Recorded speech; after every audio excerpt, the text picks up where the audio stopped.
Life is A game. നമ്മൾ തെറ്റായ ഒരു മൂവ് നടത്തിക്കഴിഞ്ഞാൽ നമുക്ക് മായ്ച്ചു കളയാൻ കഴിയില്ല. അടുത്ത സ്റ്റെപ്പ് നമുക്ക് ബെറ്റർ ആക്കാനേ കഴിയുള്ളൂ. നമ്മളൊരു പേന കൊണ്ടോ ഒരു പെൻസിൽ കൊണ്ടോ എഴുതുന്നത് പോലെ, പെൻസിൽ കൊണ്ടാണ് എഴുതുന്നതെങ്കിൽ നമുക്ക് മായ്ച്ചു കളയാൻ കഴിയും. എന്നാൽ പേന കൊണ്ടാണെങ്കിൽ നമുക്ക് മായ്ക്കാൻ കഴിയില്ല, പക്ഷേ അതിനേക്കാൾ ബെറ്ററായിട്ട് എഴുതാൻ കഴിയും. അതുപോലെയാണ് ലൈഫിൽ നമുക്കൊരു തെറ്റ് പറ്റിക്കഴിഞ്ഞിട്ടെങ്കിൽ ആ തെറ്റിനെ നമുക്ക് മായ്ക്കാനൊന്നും പറ്റില്ല, പക്ഷേ അടുത്ത മൂവ് നമുക്ക് ബെറ്ററാക്കി മുന്നോട്ട് പോകാൻ ഉള്ള അവസരം നമ്മുടെ മുന്നിൽ ഉണ്ട്.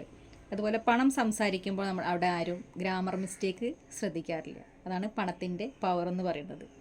നമ്മൾ പൊരിവെയിലത്ത് ആകുമ്പോൾ നമ്മുടെ കൂടെ നിൽക്കാനോ അല്ലെങ്കിൽ നമുക്കൊരു തണലേകാൻ നമ്മളോടൊപ്പം നിൽക്കുന്നവരാണ് നമ്മുടെ യഥാർത്ഥ ബന്ധു. അതിനാൽ ഇത്തരം ആളുകളെ നമ്മൾ ജീവിതത്തിൽ നിലനിർത്തുക തന്നെ വേണം. ഒരാളുടെ പ്രായമല്ല അയാളെ പക്വതയുള്ളവനാക്കുന്നത്, അയാളുടെ അനുഭവങ്ങളും അറിവുമാണ് അയാളെ പക്വതയുള്ളവനാക്കുന്നത്. നമുക്ക് ദാഹിക്കുന്നുണ്ടെന്ന് കരുതിയിട്ട് വിഷം കുടിക്കരുത്. നമ്മൾ വിവേകത്തോടെ പ്രവർത്തിക്കുകയാണ് വേണ്ടത്.